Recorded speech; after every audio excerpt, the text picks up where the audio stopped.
All right, James. Yes, sir. I have a video, a question I had. You've sort of done it before, but I want to do it again in the vein of like the heel turn video we did, which I haven't put up yet. All right. But the idea of like you say like you've pretty much stopped reading modern writers, which is to say people in the last 1,000, 1,500 years or more, and you read ancient world stuff, right? Ancient world writers. In terms of a video like advice, right? Of as men of different generations, you're older than me, I'm older than you, than other people watching this or whatever. In terms of what can we from the ancients, right?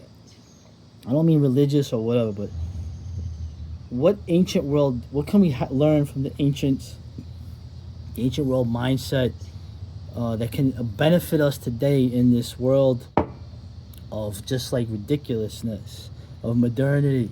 So, what advice? What can we learn from the ancient men of our cultures and other cultures? To be fair, um, that you can apply to your life now. Um, First is to learn how to read them. Um, I I do a lot of reading of early modern primary sources for the Plantation American Project, and that when I looked at how differently people wrote and recorded their thoughts in this language just 2, 3, 400 years ago, it made me re-examine my really quick readings. I read everything I could find of the ancients, generally twice, and one would just be a skim because it was a specific research project. I was smart enough when I was younger to at least read them chronologically from the earliest to the most recent, which academics generally do not do. Academics will lump Galen in AD 200 in with Hesiod and Homer 900 years before. And just like it's all one thing. When people in Galen's age, like Arian, would talk about the ancients, by the ancients, they meant like Alexander the Great 500 years before. Mm. Okay? And uh, so the first thing is when you read ancient literature, start with the very oldest stuff first because most of the old stuff was intentionally not preserved. There's You didn't have to burn books. All you had to do was not copy it. You just Mm. had to be the guy that made the decision.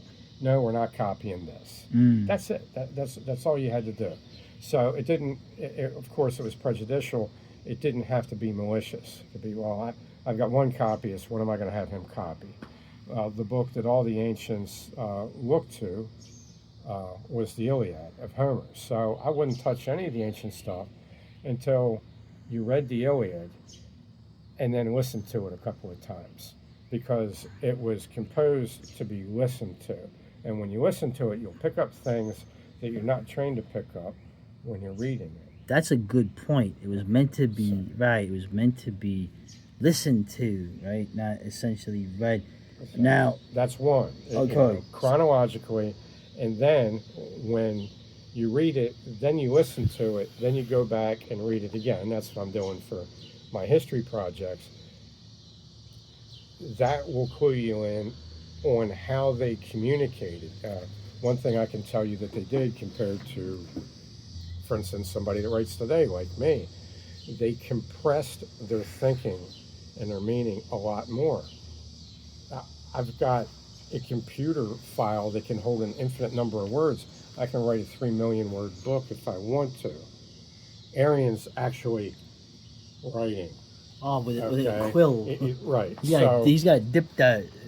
and they were all writing for their fellow academics. They weren't writing for Yeah, for the for public. people What for the public. what the hell is the Okay, public the back then? public's more accepting of information. Your fellow academics, your fellow inquirers are going to be more critical, and this crossed over with the power structure the academics, your fellow academics, let's say they disagreed with something you wrote about in your book and you labeled it as your idea, some of these guys are working for the emperor, or some of them are working for the financiers that have empowered the emperor, and they pay the Praetorian guards their donative. So you'll also find in the poetics, starting with the Iliad, you'll find a text and a subtext. You can read it. It's two completely different books. It's being sung to the king, and it's also being sung to like his bodyguards, and it's also being sung to the retainers of his bodyguards. So there's multi-levels in these poems that are more clear than in the prose histories. When you read the prose histories, it's harder to pick out the subtext if you haven't repeatedly read the poetics. Right. And now, so when you're reading a prose history, or let's say Xenophon's horsemanship on how you should be a horseman, when you're reading these things, they were written to be read by somebody who had read the Iliad multiple times and had listened to it dozens or hundreds of times. Oh, now, you don't really have time to do that, but the least you could do is follow the sequence, listen to the Iliad, read it, and then listen to it again. So listen to it on the way back and forth to work, and read it in between. And you can do it one book at a time if you want to. Once you've done that, maybe that's a month. That puts you on the level of everybody that Herodotus was writing for. He assumed that everybody that read him had read the Iliad many times and heard it many times. You could at least get on the ground floor and be the junior student, the new guy, and listen to it twice, read it once. So I would do that with the Iliad and the Odyssey, and with Hesiod. Hesiod had 3 books, and I think the best of his books was Works and Days. So once you do that, then go forward and read the next oldest. So you're looking by date. What is out there by Greek authors in the 700s, the 600s, the 500s, the 400s? Just go down by date to later times. And then you eventually get into the Romans, and all the Romans that you read, they all read all of that stuff. All right. Now, 2 things. I want to add 2 things to this. Right. Whatever number you can think of, obviously 3 or 4 or 5, whatever. What things do you want to get, like, to distill? Not that should accept people from doing what you said, which is to listen to these things more than once, to say the least. What principles would you take from the ancient world that you could apply to young men today in living in this modern world? And then I'll ask you another question at the end. Which 5 books would you recommend to, like I said, definitely you have to hit? But let's do the first thing first. What principles from the ancients that you could distill would be worthwhile to a young man? It's for men, let's be honest. Right. Today, in this modern world. So we're talking about reading, and we're talking about ancient writers. Okay. So we're talking about processing information. Histories means inquiries. What we're taught that inquiry is something frivolous. It was the National Enquirer. Oh, yeah. Was like the biggest joke thing. That's That like the only boy. time we would ever see that. So what you want to look for when you're reading the ancients, if you're a man in a modern period, is how to handle information without getting yourself squashed by the power structure. So how did Achilles handle information from Agamemnon, without having to go to war with his boss and all of his cousins? How did Odysseus handle information that he got from Achilles and Agamemnon when he was the go-between between them in their feud? How did he handle information that he got from the Trojan hero that he and Diomedes abducted, interrogated, and then murdered in the middle of the night? Yeah. how to handle that information with that the Trojans were going to attack without panicking the men under them and without angering the men over them. So you want to, when you look at the ancient hero, particularly as related by an ancient scholar, which is all we have, heroes by scholars, you want to look at how the heroes in the middle of the hierarchy dealt with the information from above, the information from below, the threats from below, the threats from above, in the context of all three levels being under threat from outside and under judgment from above. Yeah, boy.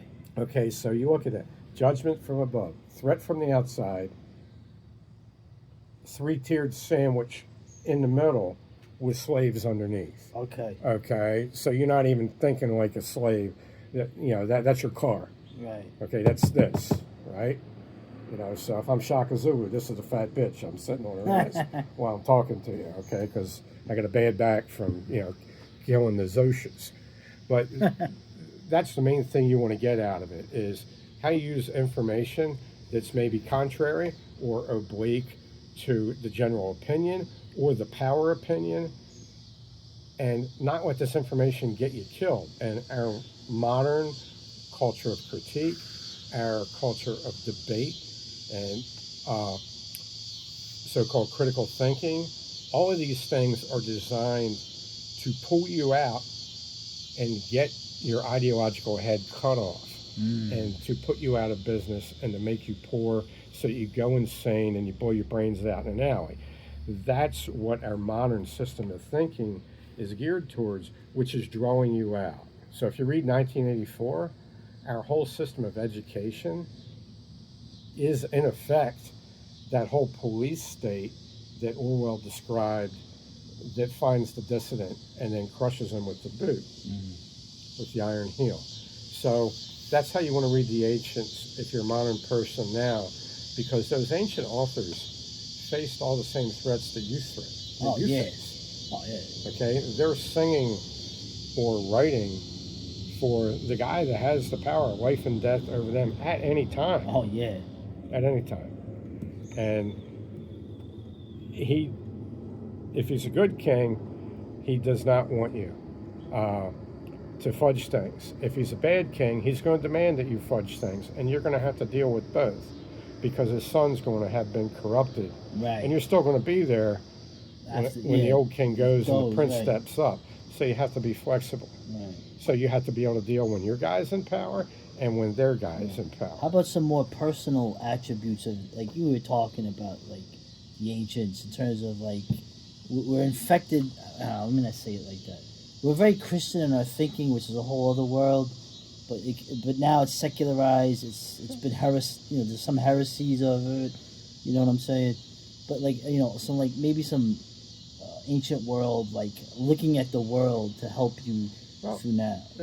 Christianity was an ancient adaptation to a society in decline. Okay. Okay. As far as the doctrine, right. I'm not talking about the Christ, right, and salvation, any of that. I'm talking about the Christian doctrine, which was done by academics that came over from paganism, such as Augustine of Hippo, right, for instance. Okay, so the philosophy, the doctrine, the stuff that had the Catholics and the Protestants killing each other during the Reformation, and had various Protestant sects persecuting each other in the United States.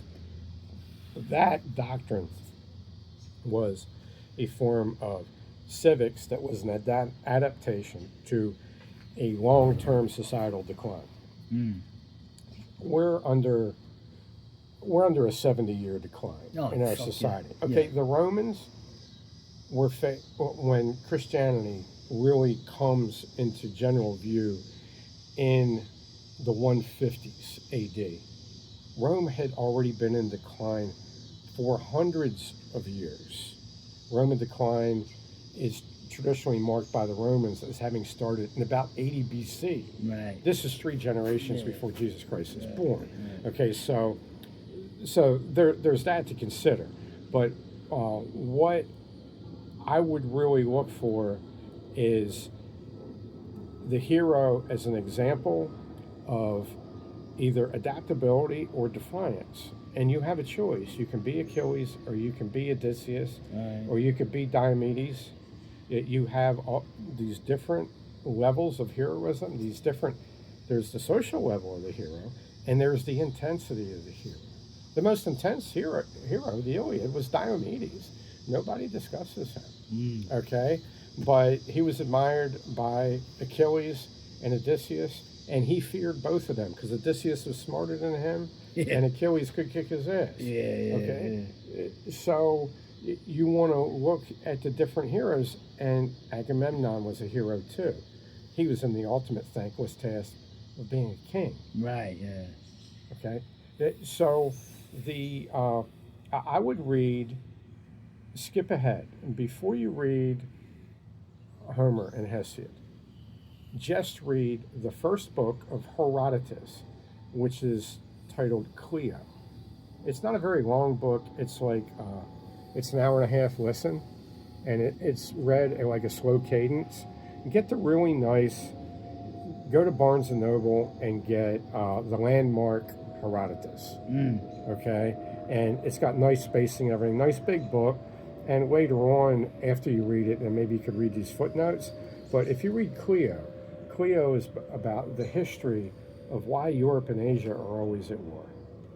And that's how he starts his book, because the last half of his book is just about the Greco-Persian Wars. That's all it's about. But he gives you the whole history of the Greeks and the Persians from the very beginning. He brings, with using various sources and sometimes conflicting sources, brings them together, and then he starts the joint narrative, and he uses both sources. He does exit interviews and debriefings of people on both sides of those wars. So if you want to look at the best comparative history done with using eyewitness accounts, it is Herodotus, the histories, which just means the inquiries. But just read his first book. Read his first book, Cleo, then go back and read everything that Homer and Hesiod wrote. Dabble with the other poets as much as you want, as you can find them, and then read Herodotus, Thucydides, and Xenophon. Okay, they're in order. They take up the same story. They are each a successor of the other, and none of them disagree with their predecessor, as the modern historians would have us believe. Okay, they adapt. Just like you had Socrates, his student Plato, Plato's student Aristotle. Modern students of philosophy want to pick one of these guys and say the other three were wrong. But these were people that built on each other and respected each other. Aristotle was put under threat of death by Athens for making a sacrifice to the shade of Plato. Okay. This is a long video, but like this is worthwhile. This is like, you know, big and just real. I just want to end it in about a minute or so, a minute and a half, to the direct thing of you're a young man or not so young man. Your mind is troubled. You know, you're a modern person. You have certain things you can't help being raised in. You know, things are bothering you. You're conflicted. You know, how to conduct yourself, how to have honor, but, you know, how to manage, you know, having messed up families, whatever. You know what I'm saying? What practical advice from the ancients in terms of being a man and conducting yourself in this world in the most adaptable, flexible, and manly way that there is? I would name two ancient authors from deepest antiquity. Archilochus, which is basically squad leader, said, my bread is kneaded by my spear.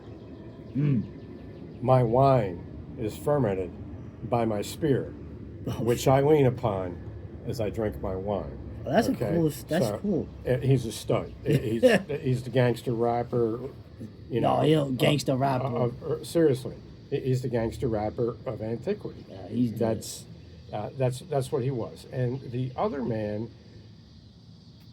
750 years later, I think I had that number right, might be wrong. The carpet bombing has been going on for a little while. Not all the bad thoughts are dead.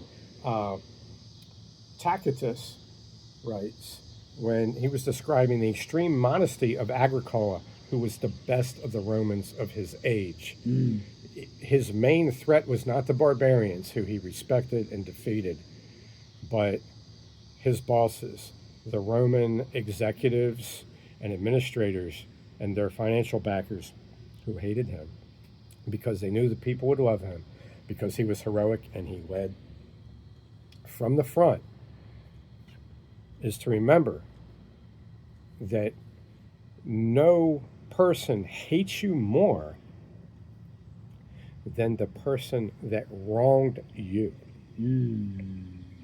Okay, and I can attest to that through experience. Yeah, same The here. person that wrongs you hates you more than you hate them, if you do hate them at all, for wronging you. Okay, because they are evil and they do not realize that there's any other emotion than hatred or envy. And when they experience envy, it just intensifies their hatred. Yeah. Okay, so you have to identify the people that for some reason have wronged you and realize that they most likely secretly hate you, even if they compliment you. Oh, yeah. Just like the man that complimented Agricola then had him murdered. Yeah, well, like I said. All right, so that's big. This is an epic video right here. There's a lot of stuff here. I recommend you watch it many times and give me a lot of views. So, but yeah, you know, and me, I'll just say from the ancient world perspective, what I've taken, you know, nowhere near as advanced as James, but essentially the ancient world mindset, of course, is that, you know, you don't have a say. The universe does what it does. The gods do what they do. All you can do as a man is, you know, maintain your honor, your control over yourself. You don't get too emotional. You don't get too happy. You don't get too depressed. You realize that, you know, and I'm guilty of this. You get very down on everything, humanity, and you realize that, you know what? No, it's not all evil. It's not all bad. There is good and evil. There's beauty and ugliness together. Sometimes you can't tell which one is which. And there is, you know, there are, from the worst sufferings, there are great strengthening things there for you. And that the world, you know, there is justice and there is goodness in this world. Strengthenings should be a word. Say that again? Strengthenings. Yes. Strengthenings. I don't know if it's a word, but it should be. Make it. You made it up. You earn the right to make up a word. It's probably in the Oxford Complete English Dictionary. Yeah. Okay, so. Yeah. So I'm saying that. I might have read it. Yeah. I mean, you certain views. You think everything's great and wonderful, and then when you realize it's not, it should all be cast down. And the truth is, it's both, and it will always be both within the same thing. What I try to do when things are going really good for me, right? I stop Uh-oh. and I visualize this evil little pygmy with a poison arrow is sneaking up behind me. Juju. Juju. Where you at, Juju? Juju Quartermain's coming for me. I'm coming for you. Oh, you think you're doing good, right? I'm gonna take you down a notch or two or three. Yeah. So that's just a mental exercise that I do. Right. And remember, this is a man that couldn't fucking walk or sleep without taking three or four shots of rum. And look at him now. I couldn't hit the glass until I had 4 shots of rum. Yes. I couldn't sleep until I had 10 or 12. Right. And that was a bad time. And this bro, he's schooling y'all now. So that's all. And my man's getting paid. So that shows you. That's like things turn around.